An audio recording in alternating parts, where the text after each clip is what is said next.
Hello friends, welcome back to Pink Live. आप सब लोग कैसे हैं? आशा करती हूँ कि आप सब लोग अच्छे होंगे और पढ़ाई कर रहे होंगे।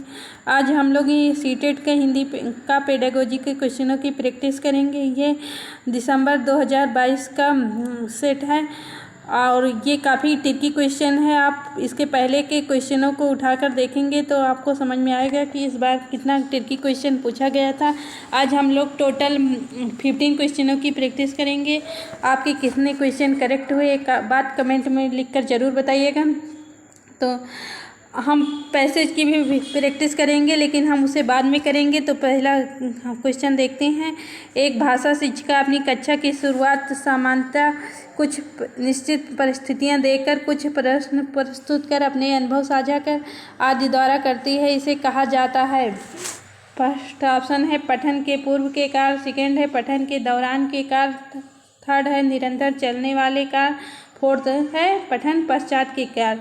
तो शिक्षिका क्या कर रही है? अपनी कक्षा की शुरुआत में ही कुछ निश्चित परिस्थितियां देती है, कुछ प्रश्न प्रस्तुत करती है, अपने अनुभव साझा करती है, आज के द्वारा अपनी कक्षा की शुरुआत करती है। तो ये कार्य वो पठन के पूर्व कर रही है। तो फर्स्ट ऑप्शन इसका करेक्ट हुआ। अगला क्वेश्चन देखते हैं। प्राथमिक स्तर पर पठन योग्यता का आकलन करने के लिए निम्नलिखित में से कौन सा विकल्प सबसे अधिक उपयुक्त है? फर्स्ट ऑप्शन है वर्णमाला की पहचान करना, सेकेंड है विराम चिन्हों का ज्ञान, थर्ड है पाठ को समझना, फोर्थ है पठन में प्रवाह। तो प्राथमिक स्तर पर पठन योग्यता का आकलन करने के लिए सबसे उपयुक्त विधि पाठ को समझना। बच्चे अगर समझकर किसी चीज़ को सीखेंगे तो उन्हें ज़्यादा उनके ऑब्जर्व कर सकेंगे। तो थर्ड ऑप्शन इसका करेक्ट हुआ। अगला क्वेश्चन देखते हैं। संप्रेषणीय भाषा शिक्षण में प्रमुख रूप से ध्यान दिया जाता है। फर्स्ट ऑप्शन है शिक्षार्थियों को सहज वक्ता के रूप में बोलने के लिए प्रोत्साहित करने पर, सेकेंड है लक्ष्य भाषा के रूप पर केंद्रित होने पर, थर्ड है शिक्षार्थियों को संप्रेषणीय दक्षता प्रदान करने पर, फोर्थ ऑप्शन है अभ्यास एवं प्रयोग द्वारा उच्चारण पर। तो संप्रेषणीय भाषा शिक्षण में प्रमुख स्थान तो शिक्षार्थियों को संप्रेषणीय दक्षता प्रदान करने पर ध्यान दिया जाता है। थर्ड ऑप्शन इसका करेक्ट हुआ। अगला क्वेश्चन देखते हैं। वह विधि जो शारीरिक क्रिया एवं भाषा के समन्वय पर आधारित है उसे कहते हैं। फर्स्ट ऑप्शन है कार्य आधारित भाषा अधिगम, सेकेंड है पूर्ण शारीरिक प्रतिक्रिया, थर्ड है सहयोगात्मक भाषा अधिगम, फोर्थ है संप्रेषणात्मक भाषा शिक्षण। तो इसमें शारीरिक क्रिया एवं भाषा के समन्वय पर आधारित है, जो उसे क्या कहते हैं पूछा गया है। तो पूर्ण शारीरिक प्रक्रिया को जो शारीरिक क्रिया एवं भाषा के समन्वय पर आधारित है उसे पूर्ण शारीरिक प्रक्रिया के नाम से जाना जाता है। तो सेकेंड ऑप्शन इसका करेक्ट हुआ। अगला क्वेश्चन देखते हैं। बुनियादी साक्षरता एवं संख्या ज्ञान की पूर्व अपेक्षित शर्तें क्या है? फर्स्ट ऑप्शन है सुनना बोलना एवं अंकगणित, सेकेंड है पढ़ना लिखना एवं अंकों के साथ मूल संक्रियाएं, थर्ड है लिखना पढ़ना एवं पर्यावरण के अध्ययन, फोर्थ ऑप्शन है पढ़ना लिखना एवं अंकों के साथ खेलना। तो बुनियादी साक्षरता किसे कहते हैं? अब बच्चे को या कोई भी व्यक्ति हो जिसे पढ़ना लिखना आए और थोड़ा बहुत अंकों के साथ उसे क्रियाएं करना आ जाए तो उसे हम बुनियादी साक्षरता कहते हैं। तो सेकेंड ऑप्शन पढ़ना लिखना एवं अंकों के साथ मूल संक्रियाएं, ये वाला सेकेंड ऑप्शन करेक्ट हुआ। अगला क्वेश्चन देखते हैं। विद्यार्थियों को व्याकरण सीखने में सहायता करने के लिए हमारे द्वारा डिजाइन किए गए कार्य के संबंध में निम्नलिखित में से कौन सा सबसे अधिक उपयुक्त है? तो वह कार्य अर्थपूर्ण होना चाहिए, सेकेंड है वह सबसे अधिक जानकारी देने वाला होना चाहिए, थर्ड है वह कार्य अध्यापक के दृष्टिकोण से उद्देश्यपूर्ण होना चाहिए, फोर्थ है उसका कोई सामाजिक उपयोग नहीं होना चाहिए। तो फोर्थ ऑप्शन उसका कोई सामाजिक उपयोग नहीं होना चाहिए गलत है। वह कार्य अध्यापक के दृष्टिकोण से उद्देश्यपूर्ण होना चाहिए, ये भी गलत है, क्योंकि जो है अध्यापक के दृष्टिकोण से नहीं बल्कि बच्चे के दृष्टिकोण से उद्देश्यपूर्ण होना चाहिए। वह सबसे अधिक जानकारी देने वाला होना चाहिए, ये भी गलत हुआ, क्योंकि अधिकता किसी में दी रहती है तो वह ऑप्शन गलत रहता है। वह कार्य अर्थपूर्ण होना चाहिए, तो फर्स्ट ऑप्शन वह कार्य अर्थपूर्ण होना चाहिए करेक्ट हुआ। अगला क्वेश्चन देखते हैं। व्याकरण अनुवाद विधि में नहीं है। तो फर्स्ट ऑप्शन मातृभाषा द्वारा सीखने को बढ़ावा देना। सेकेंड है व्याकरण को महत्व देना। थर्ड है विद्यार्थियों के संप्रेषण कौशल का संवर्धन करना। फोर्थ ऑप्शन विद्यार्थियों को भाषा के धारा प्रवाह प्रयोग करने योग्य बनाना। तो अनुवाद व्याकरण अनुवाद विधि फर्स्ट ऑप्शन मातृभाषा द्वारा सीखने को बढ़ावा देना, ये भी है। व्याकरण को महत्व देना, ये भी है। विद्यार्थियों को भाषा के धारा प्रवाह प्रयोग करने योग्य बनाना, ये भी है। थर्ड ऑप्शन विद्यार्थियों के संप्रेषण कौशल का संवर्धन करना, ये नहीं है। तो सेकेंड ऑप्शन करेक्ट हुआ। और ये सब है तो ये सब नहीं। अगला क्वेश्चन देखते हैं।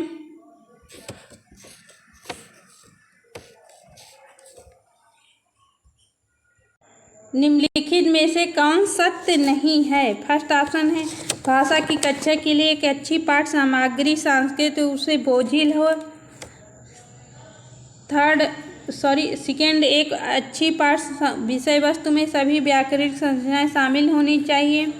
थर्ड, भाषा की कक्षा के लिए एक अच्छी पाठ सामग्री विद्यार्थियों के लिए प्रासंगिक और रुचिकर हो। फोर्थ, एक अच्छी पाठ सामग्री वह है जो अच्छी खासी लंबी हो। तो इसमें तीन ऑप्शन है। भाषा की कक्षा के लिए एक अच्छी पाठ सामग्री सांस्कृतिक रूप से बोझिल है, ये भी नहीं है।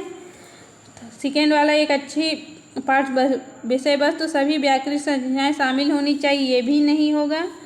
और फोर्थ ऑप्शन एक अच्छी पाठ सामग्री वह है जो अच्छी खासी लंबी हो, ये भी नहीं होगा। तो तीनों ऑप्शन 1, 2 और 4 करेक्ट हुआ। सीटेट के ऑफिशियल आंसर की में तीनों ऑप्शन को करेक्ट माना गया है, तो हम लोग भी तीनों ऑप्शन को करेक्ट मानते हैं। अगला क्वेश्चन देखते हैं। निम्नलिखित में से कौन सा विकल्प पठन पूर्व गतिविधि के लिए सहायक है? फर्स्ट ऑप्शन है पाठ सामग्री का अनुवाद करना। सेकेंड है अनुमान लगाने के कार्य। थर्ड है शिक्षार्थियों को पाठ सामग्री का सारांशीकरण करने के लिए कहना। फोर्थ, व्याकरणिक संरचनाओं का शिक्षण। तो पठन पूर्व गतिविधि के लिए सहायक सामग्री, अनुमान लगाने का कार्य। तो सेकेंड ऑप्शन इसका करेक्ट हुआ। अगला क्वेश्चन देखते हैं। किसी पाठ सामग्री में अंतर्निहित क्रियाओं और विचारों के पात्र एवं दर्शक के रूप में स्वयं को रखकर लिखने संबंधी कार्य अंतर्गत आते हैं। फर्स्ट ऑप्शन है एक्स्ट्रापोलेटिव। सेकेंड है बोधात्मक प्रश्न। थर्ड है पाठ विश्लेषण। फोर्थ है भाषा विश्लेषण। तो स्वयं को रखकर लिखने संबंधी कार्य किया जाता है, तो एक्स्ट्रापोलेटिव, किसी के स्थान पर स्वयं को रखना। फर्स्ट ऑप्शन इसका करेक्ट हुआ। अगला क्वेश्चन देखते हैं।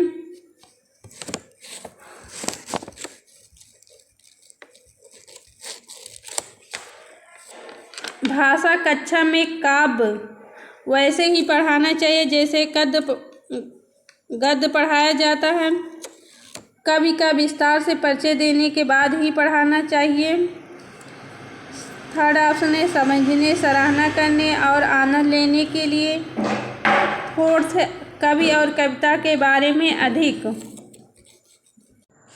तो बच्चों में काव्य बच्चे समझने, सराहना करने और आनंद लेने के लिए ही पढ़ाया जाता है, तो थर्ड ऑप्शन इसका करेक्ट हुआ। अगला क्वेश्चन देखते हैं।